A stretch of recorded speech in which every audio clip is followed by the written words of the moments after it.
benar-benar kenapa tuh? Oh, memahami benar-benar bagaimana caranya sholat kita ini bernilai di hadapan Allah Subhanahu wa taala. Jadi sebagaimana sabda Rasulullah ya, Bapak Ibu, bahwasanya Rasul pernah bilang sholat umatku ini diterimanya berbeda-beda di hadapan Allah.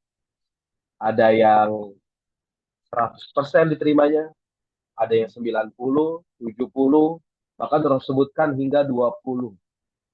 Hingga akhirnya ada di antara hambanya Allah yang memang tidak diterima sholatnya sama sekali.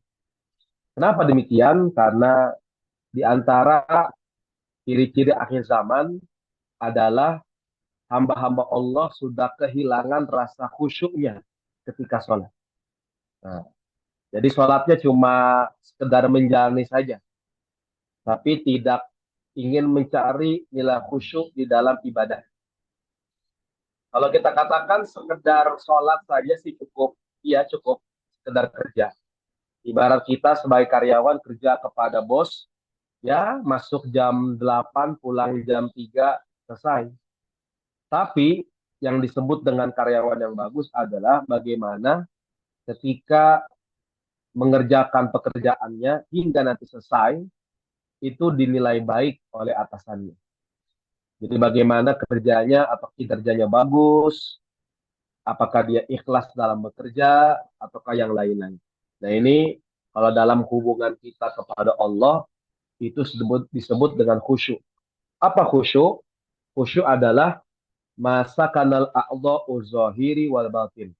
Ketika tenangnya anggota-anggota zahir dengan anggota-anggota batin.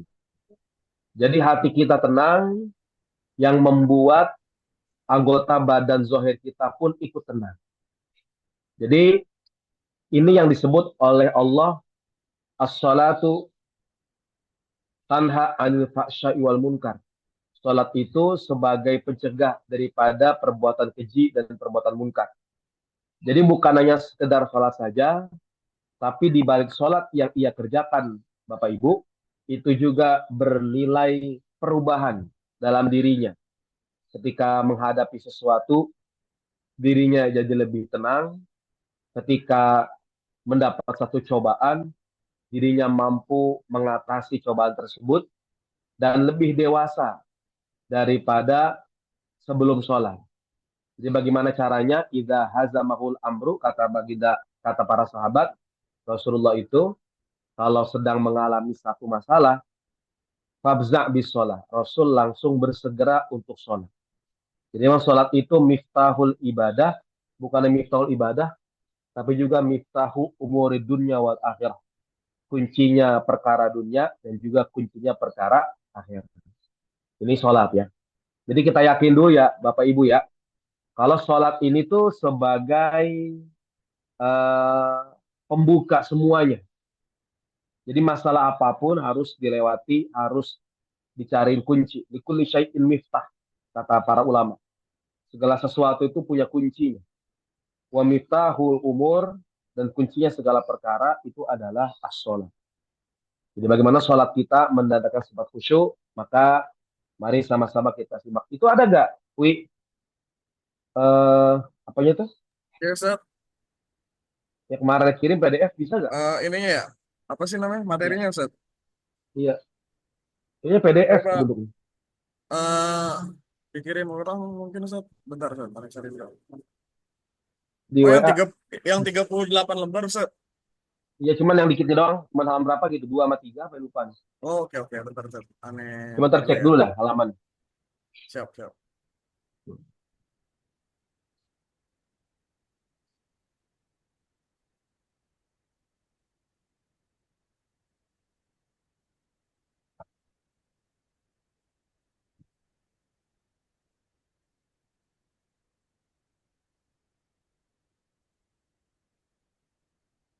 Ini, Ustaz. Coba. Bisa gak? Bentar. Di scroll dulu. Dikit-dikit. Itu dia. Oke, ini kan judulnya keutamaan dan filosofi sholat yang khusyuk ya. Jadi dalam sholat itu, Bapak Ibu, itu kita mesti tahu apa saja yang jadi kewajiban sholat, Wah, apa saja yang menjadi rukun sholat. Mungkin banyak saya nih. nggak jelasin ya Ini Bu, nih. karena ini kan berkaitan dengan khusyuk ya. Tapi inti yang pertama, Bapak Ibu nanti bisa di-sharing mungkin nanti itunya, PDF-nya, ya. Itu Siap, ada Ustaz. workshopnya. Eh, itu di situ dipaparkan bahwasanya tidak akan sampai seorang itu ke dalam kekhusyuan dan sholat kalau memang dia tidak mengikuti caranya Nabi Muhammad. Jadi ketika Nabi Muhammad menjelaskan ibadah dan ibadah itu mesti mirip, memang nggak boleh nggak mirip. Ya, semuanya itu mesti lewat jalur hadis, lewat tata cara yang disampaikan oleh ulama yang diambil oleh hadis Nabi Muhammad. Nah, makanya kalau ketika sholat itu perintahnya adalah eh, solu kama ro'aitumuni usolli. Sholatlah kalian sebagaimana kalian melihat aku sholat. Nah kan karena kita jaraknya jauh dengan Nabi Muhammad, tentu yang kita lihat adalah sholatnya para ulama. Ya, memang ulama sholatnya berbeda-beda, apalagi berkaitan dengan mazhab. Ya, akan tapi karena Indonesia itu madhab Syafi'i, mengekor pada madhab Syafi'i. Gitu kira-kira. Oke, itu bisa Bapak Ibu baca ya. Itu ada keutamaan sholat khusyuk ya. Nanti kita nggak baca semuanya karena lebih kepada perkara khusyuknya. Coba di scroll bawah pelan-pelan. Hmm, pelan. Terus. Nah, ini ada kata-kata sahun ya. Sahun ini dalam Al-Quran, tadi lalai ya. Op, op, op. Ya, bentar. Dikit-dikit. Oke. Oke. Di Quran, Allah katakan, Fawailul lil musallin. Alladzina hum al salatihim sahun. Nah, ini sholat ini nggak hanya sekedar kita kerjain ya Bapak Ibu. Tapi memang Allah sudah tentukan waktu-waktunya. Waktu-waktunya ini yang nanti akan dinilai oleh Allah. Memang contoh umpama zuhur sekarang jam 12 kurang. Bapak Ibu mengerjakan pada awal waktu itu bagus. Dan seandainya Bapak Ibu mengerjakan umpama jam setengah tiga sholat zuhur, itu masih boleh. Akan tetapi ini khawatir disebut dengan lalai. Jadilah di sini bisa dimaksudkan oleh para ulama lalai hingga meninggalkan sholat, ya, tidak perhatian dengan rukun sholat sehingga sholatnya batal, juga termasuk sahun. Ada juga yang mengatakan lalai dalam bentuk tidak melaksanakan penyempurna sholat.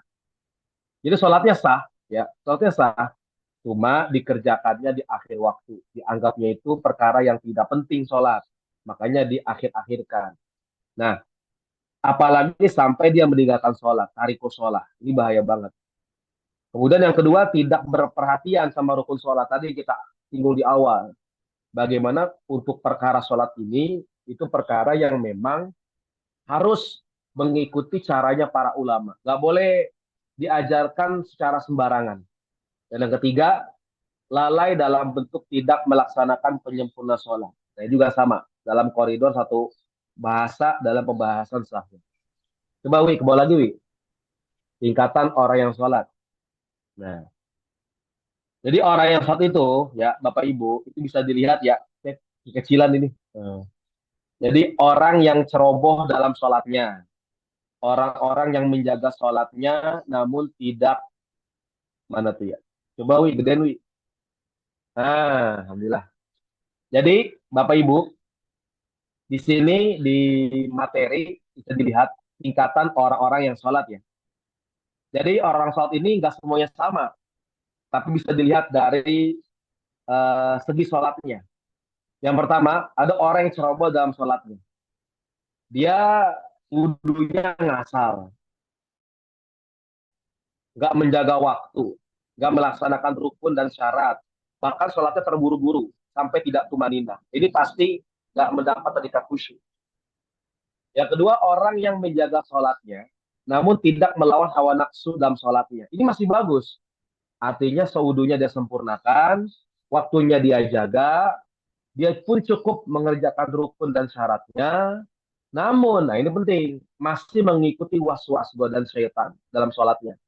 Jadi sholatnya masih keganggu, masih memikirkan hal-hal ini dan itu, apalagi kalau nanti kan ada beberapa akobatus sholat ya, hal-hal yang memang sifatnya mesti diselesaikan sebelum sholat. Kayak misalkan nih, sebelum sholat kita mau bikin kopi dulu, ya, mau bikin kopi sebelum sholat.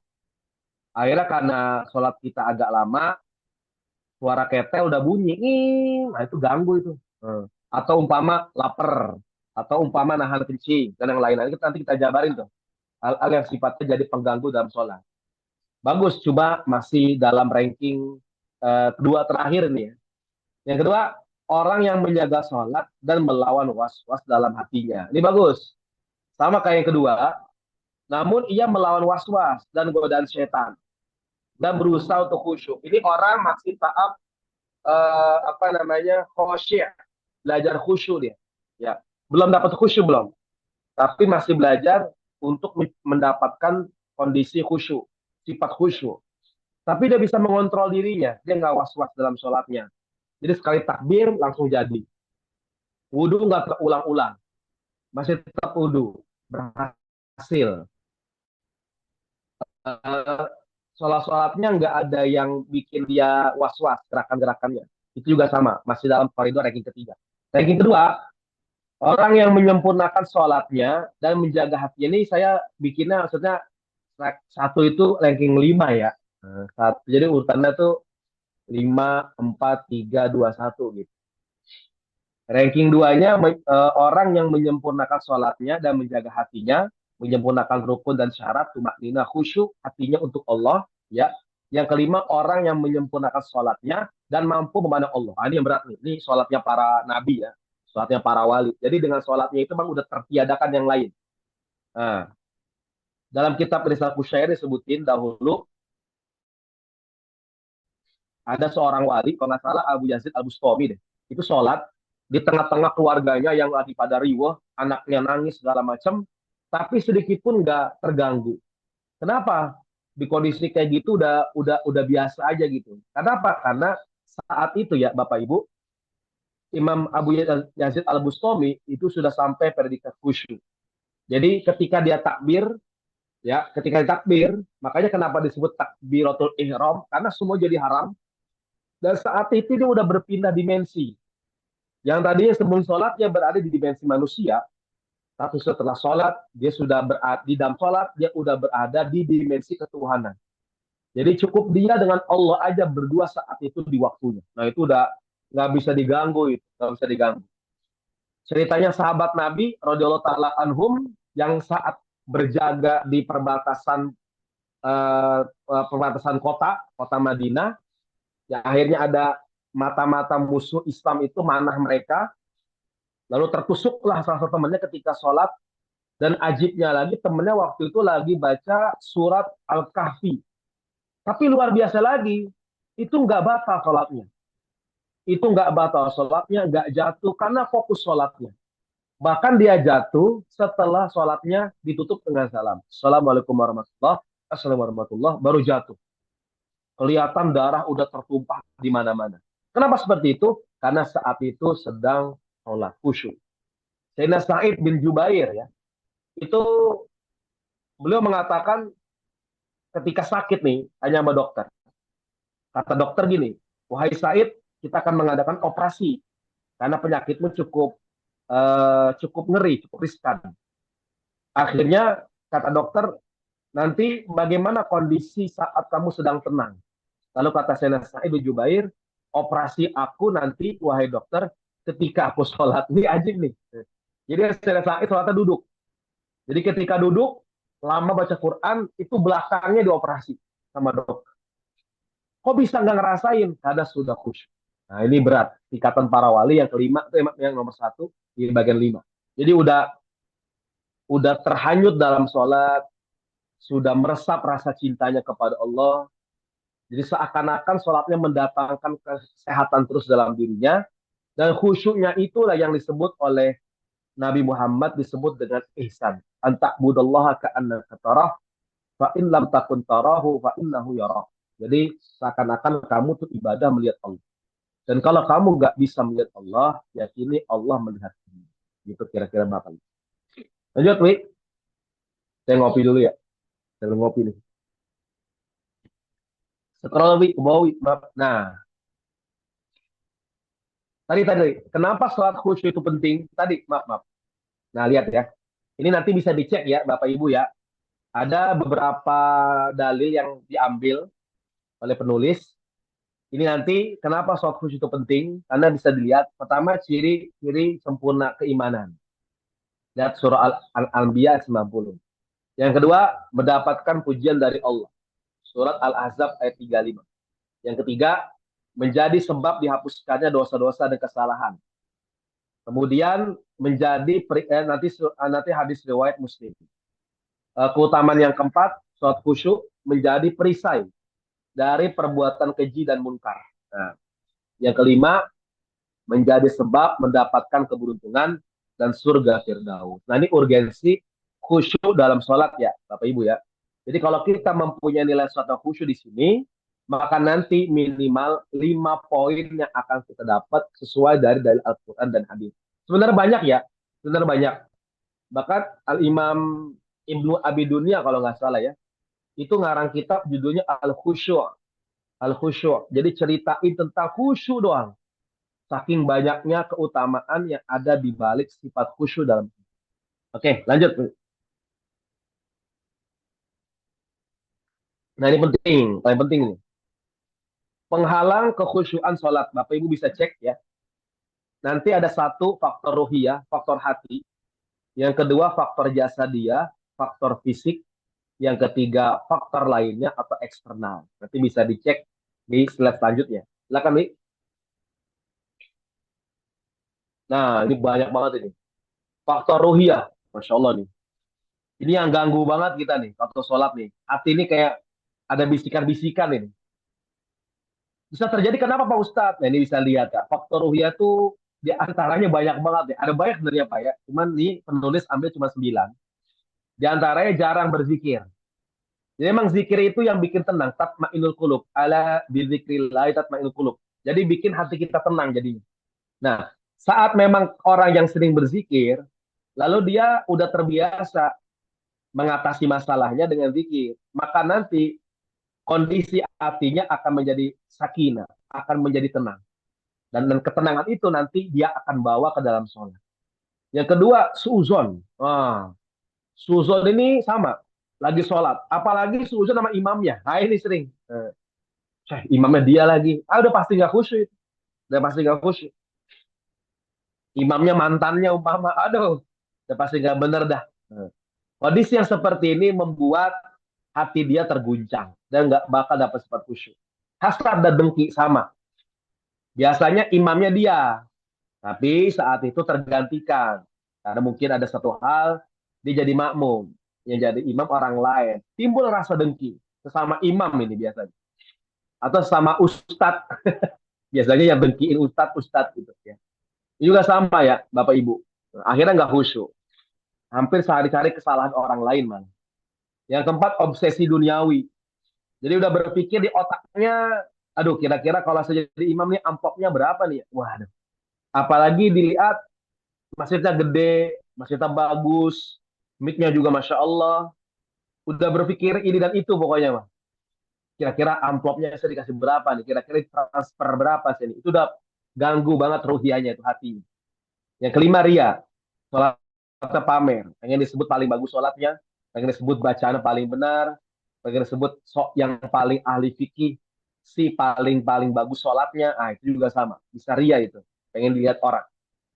Tergesa-gesa dan tidak tumak nina. Ini yang dalam hadis Bulughul Maram.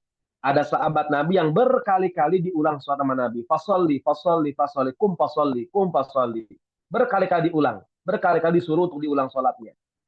Kenapa seperti itu? Karena tergesa-gesa, tumak ninanya hilang. Nah, bahkan nanti di dalam teks hadis ya, Bapak Ibu, itu disebutnya pencuri, pencuri dalam sholat. Jadi ada hadis riwayat Imam Ahmad, ya, riwayat dari Abu Qatadah. Kata baginda Rasul, aswa'un nas sariqatan alladhi yasriku salatahu. Orang yang paling buruk ialah seorang pencuri yang mencuri dalam sholatnya. Sahabat Nabi nanya nih, ya Rasulullah, kaifa yasriku salatah? Ya Rasul, bagaimana bisa orang mencuri dalam sholatnya? Kata Rasulullah, la yutimmu ruku'aha wa sujudaha. Dia nggak menyempurnakan rukunya dan dia juga tidak menyempurnakan sujudnya. Jadi tergesa-gesa. Sholatnya itu seperti mematuk burung. Jadi sholat cepet banget. Kalau kata orang Betawi, sholatnya kayak capung cebok. Cepet banget gerakannya. Nah ini yang dikhawatirkan tidak menimbulkan rasa khusyuk. Apalagi melalaikan waktu, menganggap tidak awal. Jadi sesibuk apapun kerjaan kita, Bapak Ibu, kalau bisa lagi main handphonenya, lagi mengerjakan sesuatu yang lain, sifatnya duniawi atau yang lain-lain, kata ulama, stop dulu, kita beralih dulu ke sholat. Bahkan insya Allah kalau kita memotong perkara duniawi demi perkara akhirat, maka Allah akan bikin berkah perkara duniawi tersebut. Jadi jangan sampai perkara akhirat seperti sholat itu di nomor dua kan, di anak tirikan. Kalau bisa sholat yang nomor satu, kerjaan yang lain baru nomor dua. Jadi tidak pernah lalai dalam waktunya. Yang kedelapan, maksiat dan penyakit hati. Sama kayak tadi itu. Hampir-hampir mirip kayak ria, hasad dengki, sombong, dan lain-lain. Sembilan, tidak memahami bacaan doa, sholat, dan maknanya. Nah, ini yang kemarin kita sebutin. Jadi di antara hal-hal yang sifatnya bisa mendatangkan khusyuk itu tadabur ayat namanya. Ya. Jadi Nabi Muhammad itu ya, Bapak Ibu, dalam kitab apa Bidayatul Minnah ala khamsi mi'ati sunnah itu Sayyidina Udzaifah Al-Yamani cerita bagaimana berkesannya Rasul ketika sholat. Kalau itu sholat di bahkan Nabi Muhammad itu berkesan sekali. Sama-sama diriwayatkan, "Fama marrat bihi ayatul rahmatin illa waqafa indaha yas'alu." Tidak pernah Nabi Muhammad itu ketika lewat ayat yang berkaitan dengan rahmat, melainkan pasti Rasul akan doa. Allahumma gfir warham. Allahumma gfir warham. Wala ayat adab. Dan tidak pernah Rasul ketika lewat ayat adab, illa ta'awwada minha, melainkan pasti minta perlindungan daripada adab. Sama ini juga. Rasul kalau udah lewat ayat-ayat adab, beliau akan mengatakan a'udzubillah min adabillah wa min adabil qabr. Jadi ayat-ayat itu yang membuat hati Rasul tuh khusyuk. Rasul tadaburi. Bagaimana para sahabat Nabi, seperti contoh Sayyidina Abdullah bin Zubair, dalam kitab Fasul Khitab itu diceritain, pernah satu ayat diulang-ulang sama beliau hingga waktu subuh. Satu ayat doang tuh, diulang-ulang hingga waktu subuh. Kok bisa sampai seperti itu? Karena ada nilai kekhusyuan lewat pentadaburan ayat Quran. Jadi ayat Quran benar-benar dipahami, diresapi, bagian terjemahnya, bagian tafsirnya. Ini bisa didapati nanti Ibu kalau bisa mengkaji atau mengaji tafsir nanti sama guru-guru di kampung atau di mana gitu ya. Nanti ketemu dosen-dosen yang mungkin mengajarkan tentang tafsir. Pas lempangan ayat tersebut, mohon untuk ditadaburi. Supaya nanti ada kesan setiap ayat yang dibaca itu ada nilainya. Setiap ayat yang dibaca itu ada haknya. Hak untuk dipahami. Yaitu bagaimana gambaran Nabi Muhammad lewat Sayyidina Hudzaifah ketika lewat ayat-ayat, maka beliau benar-benar memahami tekstualnya. Baik itu ayatnya ataupun doa-doa. Mangga, lanjut. Lanjut, Wi. Yang kedua. Yang kedua, faktor jasadia atau faktor fisik. Ya. Kita jam berapa nih? Oh, udah setengah 10 ya? 9.30, Ustaz.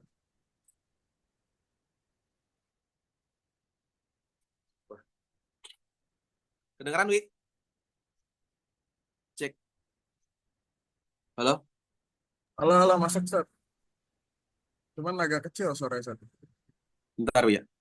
Oh, udah Ustaz. Aman, aman.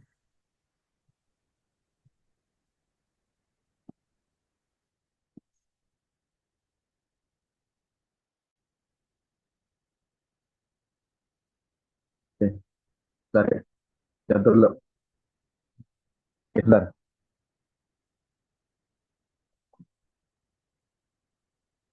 Bisa, Wi?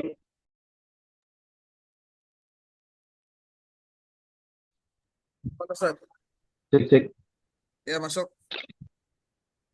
Ah, slide itunya, PDF ada. Maaf ya. Maaf tadi ini apa headsetnya tadi. Yang pertama, Bapak Ibu perlu perhatiin, sholat itu bukan hanya ibadahnya saja yang kita perhatikan, tapi juga ada hal-hal yang sifatnya ke badan kita yang mesti kita perhatiin. Apa di antaranya? Yang pertama makanan.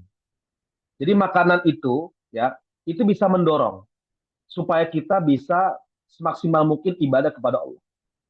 Dalam Al-Qur'an Allah berfirman, "Ya ayyuhar rusulu kulu minat thayyibat wa'malus shalihat." Wahai para nabi, wahai para rasul, makanlah yang baik-baik dan setelah makan yang baik-baik, maka beramalah soleh. Artinya kata para ulama dan tafsirnya, mereka mengatakan bahwasanya makanan yang baik itu bisa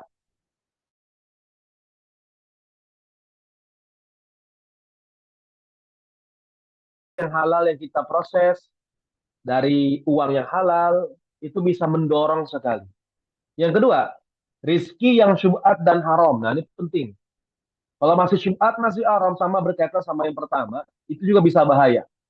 Ya, bisa bahaya. Apalagi sampai haram. Ya, apalagi sampai haram. Sebagaimana sabda Rasul, ya, ada seorang sahabat Nabi yang ada seorang di zaman Rasul yang doa-doa sampai ngangkat tangan ke langit minta supaya dikabul doanya. Lalu Rasul bilang kasihan, doanya nggak diterima. Lalu kata Rasulullah, bagaimana diterima? Famat amuhu haram katanya, makanannya haram, wa mashrabuhu haram dan minumannya haram. Nanti berkata sama yang tiga, fa anna yustajabulaha, maka bagaimana doanya, sholatnya mau diterima sama Allah. Ya sekedar bicara fikih, ya itu sah. Bapak Ibu umpama ada orang yang koruptor, ya dia sholat, kalau dijaga syaratnya, rukunnya sah. Tapi masalahnya ini diterima atau enggaknya, ini itu juga bukan bukan memposisikan diri sebagai Tuhan ya. Akan tapi kita bisa lihat dari penilaiannya. Kira-kira orang yang cari duitnya lewat jalur haram masa jadi terima gitu maksudnya kan. Karena kata Nabi Muhammad, "Innallaha thayyibun la yaqbalu illa thayyibah." Allah itu maha baik, tidak akan menerima kecuali yang baik-baik. Kan gitu. Yang ketiga, tidak suci badan dan pakaiannya. Ini penting. Di dalam Al-Quran Allah berfirman bahwasanya harus dipilih pakaian yang bagus. Wudu zinatakum inda kulli masjid. Ambil perhiasan kalian ketika ingin ke masjid. Artinya ketika inda kulli sholat. Ketika pengen sholat. Ketika pengen sholat, ketika ingin menghadap Allah, jangan sampai akhirnya ada perbedaan. Ketika menghadap presiden, ketika menghadap pejabat, lebih rapi. Namun ketika menghadap Allah, Masya Allah, dekil banget. Dekil, sampai-sampai kotor. Bahkan najis, nggak diperhatikan. Padahal di Quran itu, ya al muzammil kumil laila, maaf ya yuhal mudassir kum fa'anzir wa rabbaka fakabbir wa thiyabaka fatahhir. Nah, wa thiyabaka fatahhir itu artinya dan pakaianmu tolong dicuci kata Allah. Jadi pakaian tuh udah bau banget, Masya Allah. Nggak diperhatiin. Ini kita lihat, kita sekarang ibadah bukan di hadapan manusia, tapi di hadapan Allah Subhanahu wa Ta'ala. Maka tolong, sekali lagi tolong untuk benar-benar bersikap sebagaimana kita rapi di hadapan manusia, maka harus lebih-lebih lagi ketika di hadapan Allah. Pakaiannya tolong untuk benar-benar dicuci dan benar-benar terhindar dari najis. Yang keempat, menahan buang hajat. Nah, ini ada teks hadisnya ya. Di antara sifat khusyuk, di antaranya adalah bagaimana caranya kita menghindarkan hal-hal yang menyibukkan diri kita dari sholat. Ada riwayat hadis Sayyidatuna Aisyah radhiyallahu taala anha ya teman-teman. Bahwasanya Rasul pernah bersabda, la sholata bihadrati ta'am wala huwa yudafi'ul akhbatan. Jangan sampai sholat ketika makanan itu udah nyampe, makanan udah matang, udah depan kita sholat. Aduh, kalau perut masih lapar banget, kalau perut udah lapar banget nih, ya, tolong jangan sholat dulu, makan aja dulu. Makan aja dulu. Kata Rasul dalam sebuah hadis juga, idza quddimal isya wal asya, quddimal asya. Idza hadaratil asya wal isya, quddimatil asya. Kalau udah datang makan malam sama waktu isya, tapi perut lapar banget. maka dahulukan makan malam. Tapi habis makan jangan tidur. Maksudnya langsung sholat.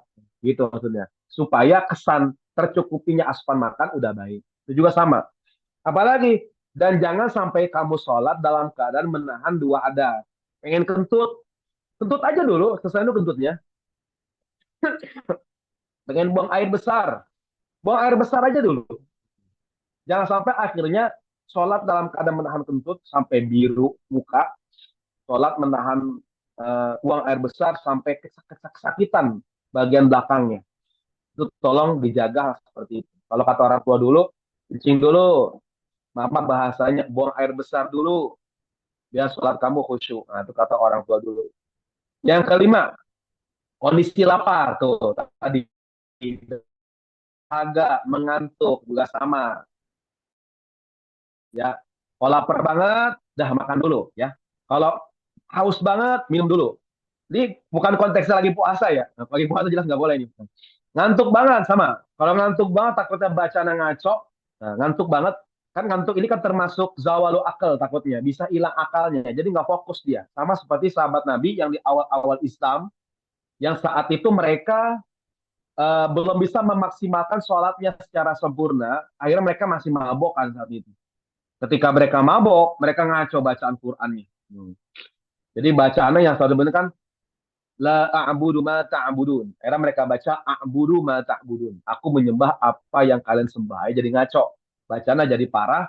Maka Allah turunkan firman-Nya, la taqrabus sholata wa antum sukara. Jangan kamu dekati sholat sedangkan posisimu masih dalam keadaan mabuk. Nah, gitu kira-kira gambarannya. Pakaian yang layak, pakaian yang tidak layak tuh sama tuh ya. Sholat masih pakai kaos oblong, sholat pakai kaos kutang atau pakai anduk doang. Walaupun secara hukum fikih sah dengan catatan Allah ya, namun tidak layak di hadapan Allah.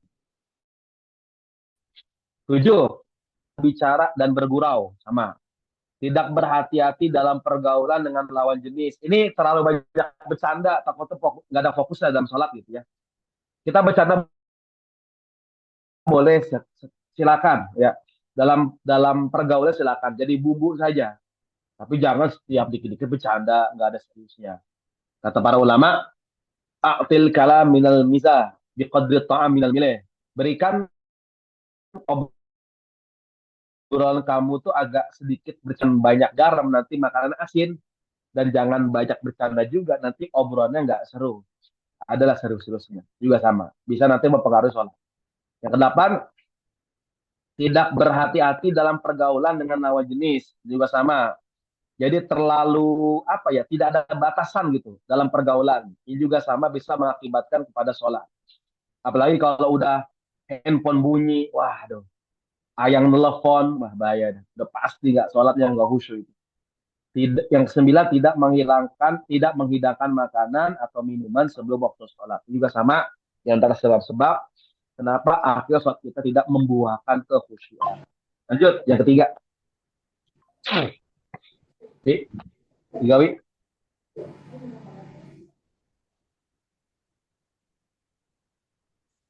Kedengaran nggak, Wi? Ya Ustaz, ini Ustaz. Faktor lainnya Suaranya ya. kedengaran nggak? Kedengeran Ustaz, aman. Oke.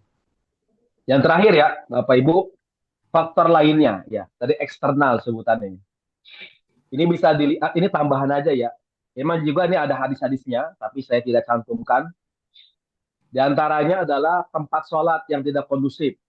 Maaf, jadi sholatnya areanya bau gitu. Makanya dalam kitab Kasyifatu saja itu dilarang sholat di kandang sapi, sholat di kandang hewan, sholat dekat sesuatu yang najis, itu dilarang itu. Walaupun sholatnya sah, tapi makruh. Kenapa demikian? Karena pasti kita mencium aroma yang nggak enak. Gitu.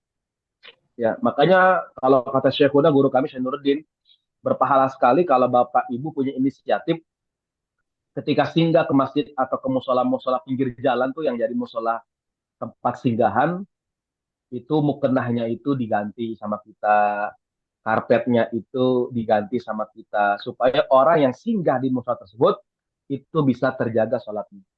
Ya, apa? Timun ya? Oh, timun, timun ya. Timun suri Bapak. Oh ya, yang mana ya? Ini bukan. Mungkin iya kali udah dipisahin. Ada berapa nih? 3. Tahu, pokoknya udah pesen 20.000 begitu. Oh, Mungkin udah pesen sama Mama tuh. iya, iya. Pisahin. Ini nih, bentar nih. Makasih Pak Ustaz. Iya, iya. Maaf. Iya, wajar dah, maaf Ya, ya. ya. Bentar, bentar ya. Aduh, ini ada yang beli timun suri.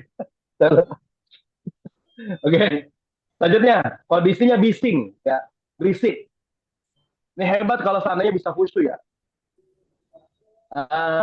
Ini teman-teman yang mohon maaf yang tinggal dekat stasiun, Masya Allah yang saban hari dengar suara berisik atau musola atau dekat stasiun ini benar-benar cobaan banget. Tapi kalau memang bisa menjaganya, Masya Allah. Emang dicari tempat ketenangan ya, ya Bapak Ibu ya. Benar-benar Mas itu dicari tempat ketenangan ya, emang. Banyak yang lalu lalang sama. Makanya dalam hadis ada mufrad itu Imam Bukhari pernah cantumkan redaksi hadis di antara sesuatu yang disebut setan itu adalah anak kecil yang sering lalu lalang depan kita sholat. Mungkin nanti Bapak Ibu dalam praktik sholat madhab syafi'iyah itu dibolehkan ketika sholat depannya ada anak kecil itu boleh dikasih halangan seperti ini. Fadribuhu, fadribhu, maka boleh kau kasih halangan. Ya, kalau bahkan Rasul saking apa ya, saking tegasnya dengan masalah ini, kalau sampai 3 kali dia mengulang sampai lewat juga itu boleh diusir agak keras dikit gitu supaya sholat kita tetap terjaga nilai kekhusyukannya. Yang kedua, tempat sholatnya tidak bersih, tidak suci, bau, tidak nyaman, dan lain-lain.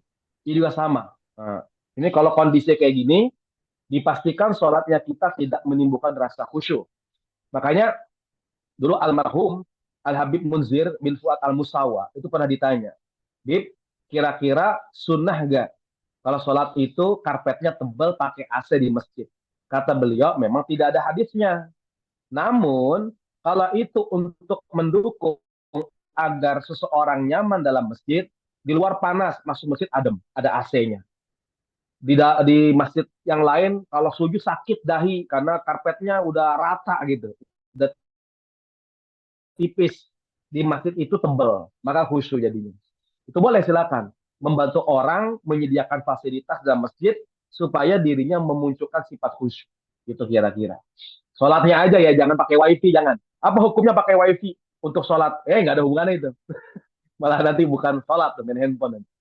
Yang ketiga, banyak gambar, hiasan, warna di bajunya ya. Ya.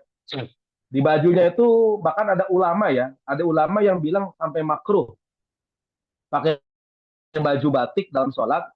Makruhnya bukan ke dirinya, tapi makruhnya bisa ke orang lain yang di belakang dia ketika sholat, takutnya ganggu. Apalagi kan di dalam lekuk-lekuk bentuk batik itu kan kayak ke gambar apa gitu. Kadang-kadang gambar naga, kadang-kadang gambar hewan-hewan mitologi. Itu takutnya berpikir hal-hal yang nggak bagus. Apalagi pakai baju partai, ya pasti dah. Gimana beda, imam pakai baju partai. Mungkin beda pilihannya. Itu pasti nggak usul itu. Yang keempat, lingkungan yang tidak membiasakan sholat khusyuk. Nah, lingkungannya biasa aja. Pokoknya nggak ngambil penting itu perkara khusyuk. Ini nanti sekelilingnya jamaahnya juga sama. Nanti nggak khusyuk juga. Gara-gara beberapa orang di tempat tersebut yang memang tidak menganggap penting perkara khusyuk, akhirnya yang lainnya pun akan ikut-ikutan. Jadi nggak ada dukungan gitu untuk bersikap khusyuk. Yang kelima, sempit waktu yang tersedia untuk sholat. Kayak tadi, sholat zuhurnya 2:30, asarnya 5:30, maghribnya jam 7 lewat, nah, isyanya mendekat subuh. Itu dipastikan udah pasti terburu-buru, terpogoh-pogoh, dan pasti susah untuk sholat. Ada waktu. Gimana, Wi? Lanjut, apa tanya jawab? Boleh Ustaz kalau masih mau ada materinya. Mungkin kita sampai jam 9.50 kali ya Ustaz. Oke. Oh ya, ada dikit nih satu lagi materi nih. Boleh ya? Oh, ada nanya tuh. Boleh Ustaz, Ustaz, boleh. nanya tuh Ustaz ketika kentut apa tadi itu? Nggak kelihatan. Tadi Wi, ada yang nanya Wi. Maaf Wi, Oh, ya Ustaz, saya izin ada nanya. di Saya obrolan bacain ya kali ya? Ustaz. Saya bacain ya Ustaz. Ustaz, ketika sholat lalu kentut, Iya, ya. lalu wudhu lagi dan sholat lalu kentut lagi. Bagaimana Ustaz?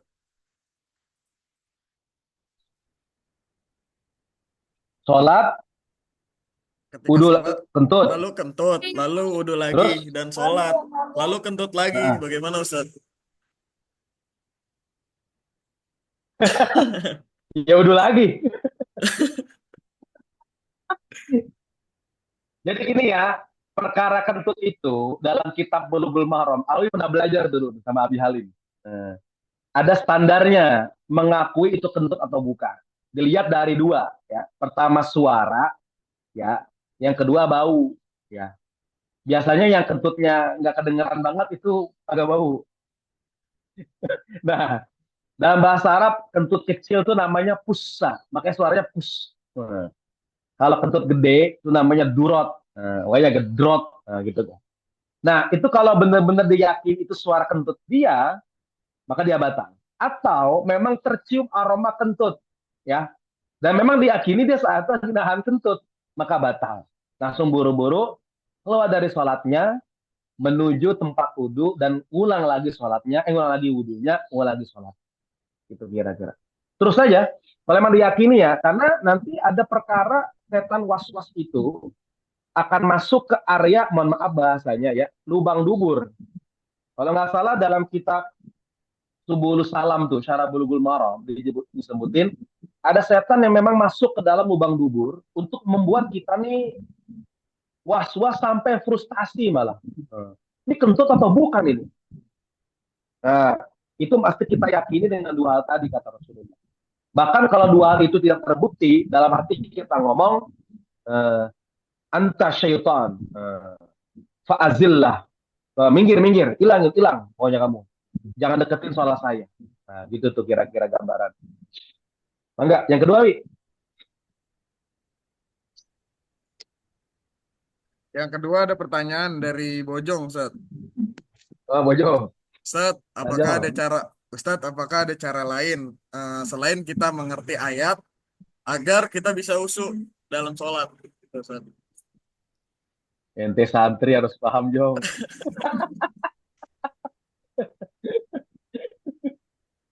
Gak pernah 6 tahun pesantren. Bojong nih. Nah,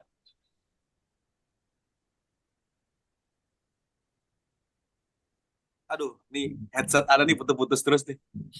Lalu ya. oke. Memang orang itu bakal terpacu dalam hanyutan bacaan Quran itu biasanya dari dua hal. Pertama, memang dia paham konteksnya. Yang kedua, memang dari tartilnya bacaan imam. Ini yang ngerinya, makmum ya, udahnya nggak paham teks ayat yang dibaca imam.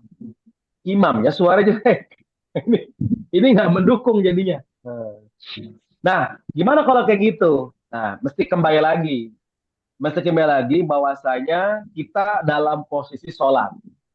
Kalau emang kita benar-benar nggak paham sama sekali dengan bacaan yang dibaca oleh imam, pahami sekali lagi posisi kita saat itu sedang sholat. Dan minimal kita tundukkan pandangan kita ke tempat sholat dulu dah. Sehingga Rasul pernah ngajarin tuh. Di antara cara memang supaya khusyuk itu bisa terjadi adalah dengan mengarahkan pandanganmu ke arah tempat sujud. Jadi kata Sena Aisyah radhiyallahu taala ketika Rasulullah itu masuk ke dalam Ka'bah, kan Rasul sering masuk bolak-balik Ka'bah kan. Kemudian Rasul ada mengatakan Rasul masuk ke dalam Ka'bah, ada mengatakan Rasul saat itu masuk ke area komplek Ka'bah ya, jadi bukan Ka'bahnya, komplek Ka'bahnya gitu.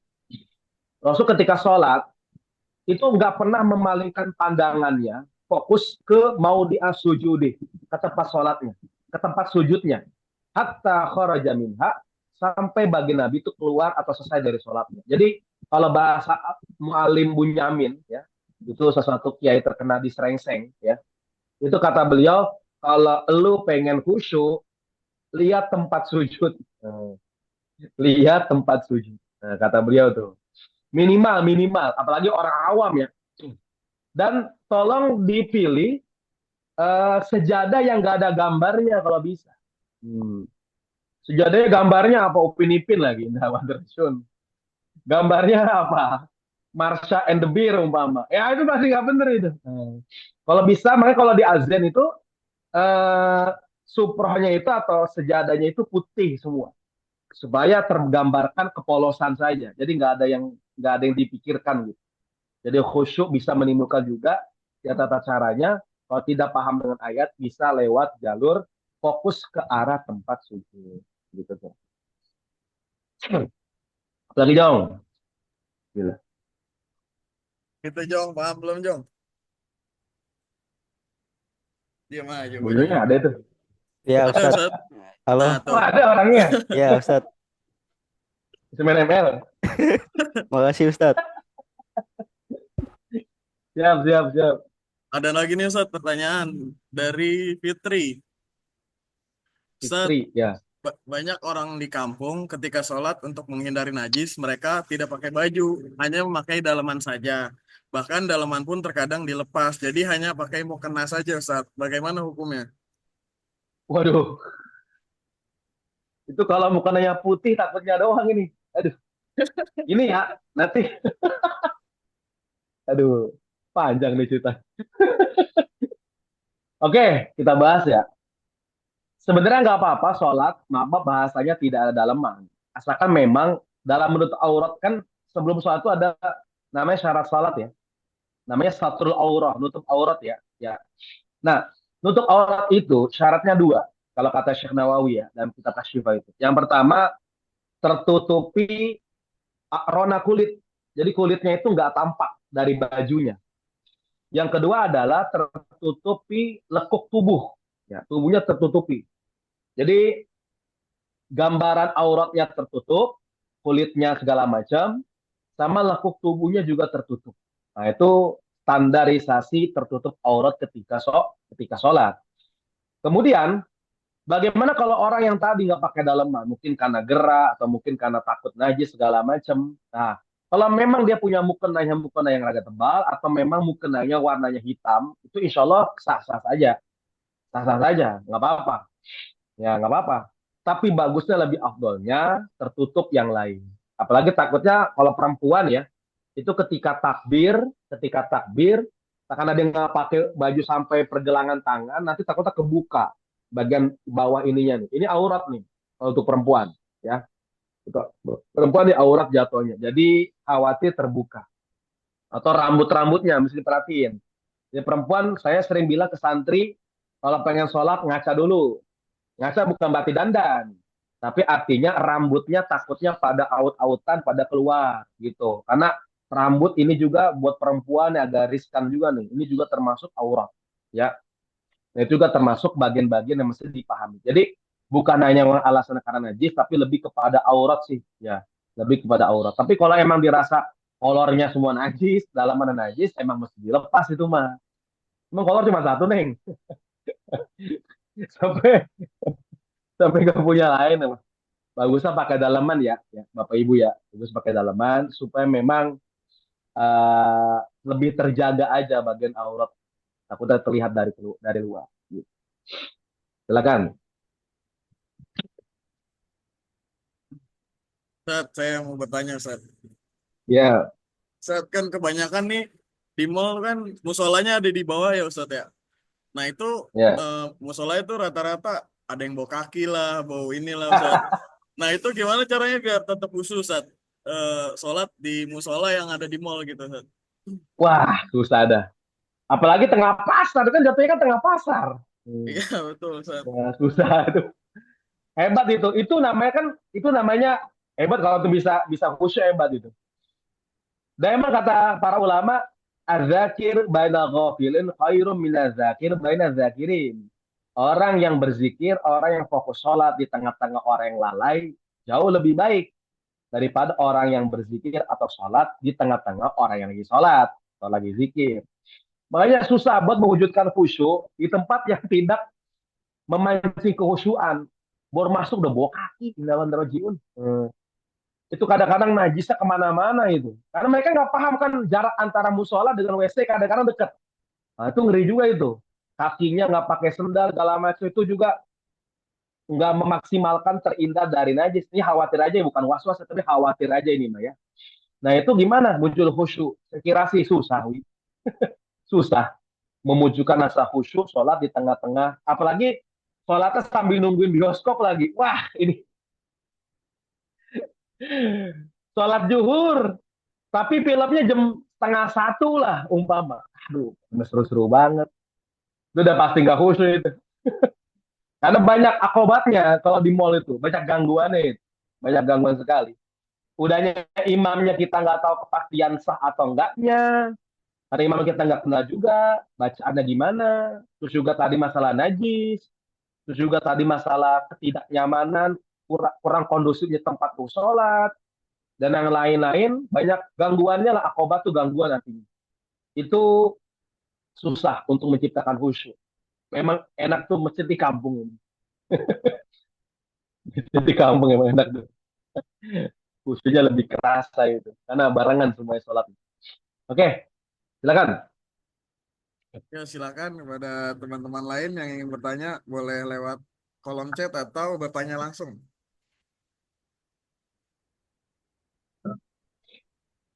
Kita masih punya waktu 15 menit lagi nih.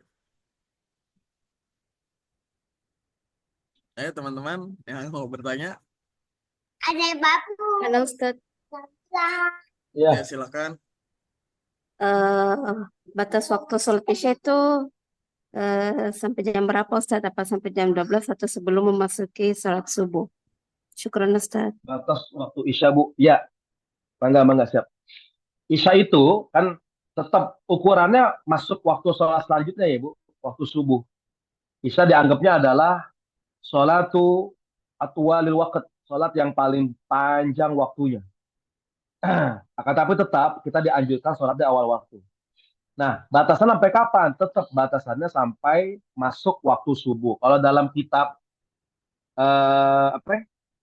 Safiyatun Najah kan waktu waktu isya'i itu sampai dari ayagiba syafaqul ahmar ya sampai benar-benar hilang dari benar-benar hilangnya mega merah ya ila tulu'il fajar sampai terbitnya fajar.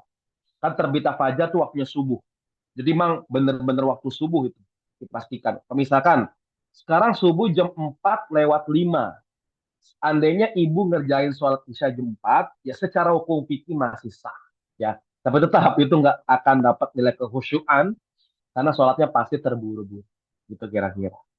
Jadi sekali lagi, ukurannya bukan jam 12. Ya. Kalau mau pengen sholat jam 12, mangga, karena belum sholat isya. Dan kalau bisa sih lanjut deh. Sholat tahajud, sholat witir, dan sholat-sholat sunnah malam yang lain. Gitu. Sayang banget kalau udah bangun malam tapi nggak sholat sunnah yang lain.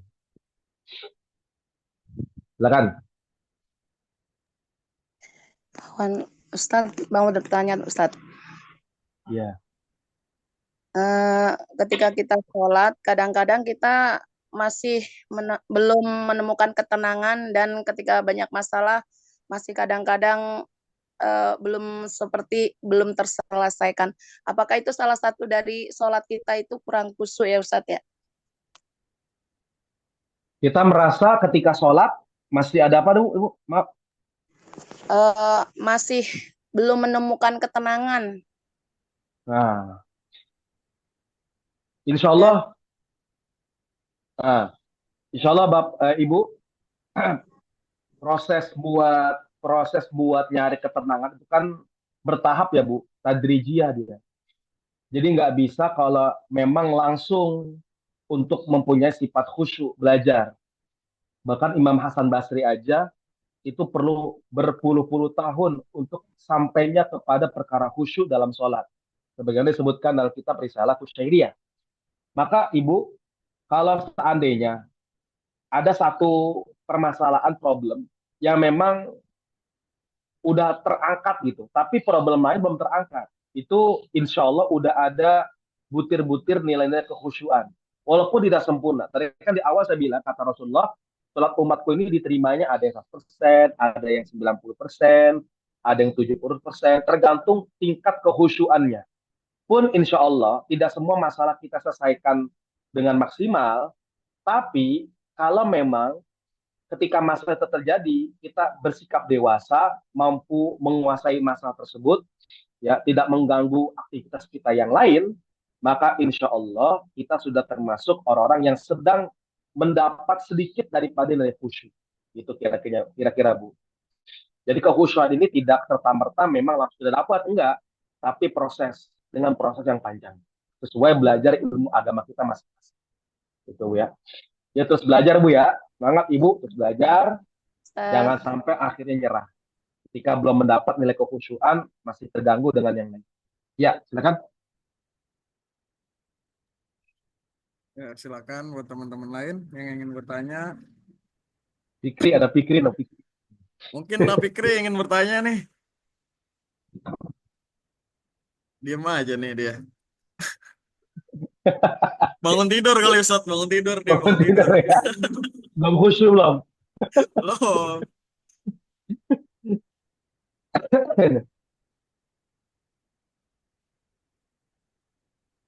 kalau tidak ada yang bertanya mungkin kita cukupkan aja ya Ustaz ya.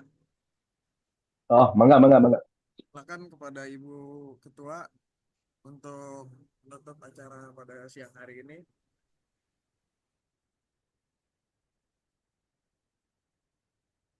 Lanjut dulu materinya. Oh, mau lanjut katanya Ustaz. Kan masih Ya, ada Ustaz, masih ada 10 menit lagi Ustaz. 2 menit. Iya Ustaz. Oke. Yang terakhir ya, ada 2 sih poin terakhir.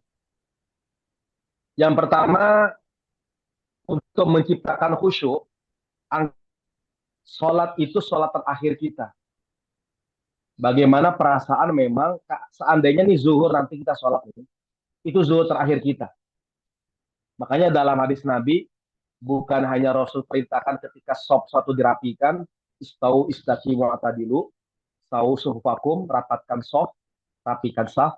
Bukan hanya itu, tapi Rasul pernah katakan, solu sholatal muwaddi'. Teks hadisnya sih ida kata Rasul, kata Sayyidina Abu Ayyub Ansori. Jadi pernah ada seorang laki-laki datang ke Nabi Muhammad. Ya Rasulullah, alimni wa aujiz. Ajarkan saya dengan singkat satu ilmu. Lalu kata Rasulullah gini, idza qumta fi sholatika fasholli sholata muwaddi'. Kalau kamu pengen sholat, tolong jadikan sholat kamu sebagai sholat yang terakhir. Anggap sholat ini sholat yang mengantarkan kamu kepada kematian. Perasaan bagaimana kalau seandainya dokter udah ngasih informasi. Umpama nih kata Fikri nih, sakit jantung Mama Fikri. Kata dokter, Fikri, usia kamu tinggal 3 hari lagi. Itu bagaimana kira-kira perasaan Fikri ketika sholat? Udah pasti khusyuk terus itu. Karena udah ingat mati terus. Zuhurnya khusyuk, asarnya khusyuk. Karena udah di mindsetnya dia tuh kematian depan mata. Nah itu kira-kira gitu, kira-kira gambarannya. Menghadapi atau sedang mengerjakan sholat, tapi dalam keadaan memang seakan-akan nyawa itu sudah ada di genggaman. Atau seakan-akan malaikat Izra itu sudah siap di belakang. Nah gitu kira-kira. Bahkan ada ulama yang menggambarkan posisi orang khusyuk. Seakan-akan dia sholat di sebelah kanannya sorga, depannya Allah, sebelah kirinya neraka, di bawahnya jembatan Shirathul Mustaqim. Makanya menggambarkan sholatnya itu di dalam. Maka ada ulama yang punya rumah, tanahnya itu digali untuk dijadiin kuburan. Akhirnya anaknya kaget, ini kenapa bapak nih gali tanah dalam rumahnya? Ternyata bapaknya di situ lagi latihan khusyuk dalam sholat. Jadi sholatnya seakan-akan di dalam liang lahat. Jadi banyak kondisi para ulama yang menciptakan sholat mereka agar menghadirkan sifat khusyuk. Di antara tadi, sholatnya sholat yang mesti lewat, sholatnya mesti menganggap sholatnya dengan sholat yang terakhir. Kemudian juga ada juga yang memang sholatnya mesti tidak boleh serampangan, mesti menghadirkan hati sebelum sholat. Makanya ketika sholat itu terjadi, bagi Nabi Muhammad nih ada riwayat dari Sayyidina Harith al-Ash'ari ya. Kata Nabi Muhammad, "Innallaha amarakum bis shalah." Allah itu perintahkan kalian untuk sholat. Fa in nasabtum wujuhakum fala taltafitu. Kalau kamu lagi sholat, fokus sholat, maka jangan tengok-tengok. Fokus sholatnya. Fa innallaha yansibu wajhahu liwajhi abdihi inna yusallillahu. Allah itu akan memfokuskan dirinya kepada hambanya ketika hambanya lagi fokus juga dalam sholat. Fala yasrifu anhu wajhahu hatta yakuna abdu huwa yansarifu. Maka Allah pun demikian, tidak akan memalingkan dirinya selama hamba tersebut fokus dalam sholat. Jadi kita yakini sholat sebagai perubahan wujud menuju kebaikan dalam diri kita. Tolong jadikan sholat ini sebagai perkara amrun muhtaham, amrun muhtam, perkara yang memang dianggap penting sekali oleh kita, sehingga ketika kita meyakini sholat ada sholat terbaik, maka Allah akan senantiasa memfokuskan dirinya untuk memperhatikan hamba. Nah, mana Fikri? Fik, sehat Fik. Alhamdulillah sehat, Ustaz. Keluar juga loh.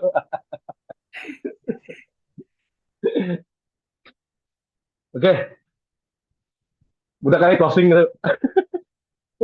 Ya, terima kasih Ustadz. Ini silakan kepada Ibu Lucy untuk menutup Siapa nih? acara pada siang hari ini.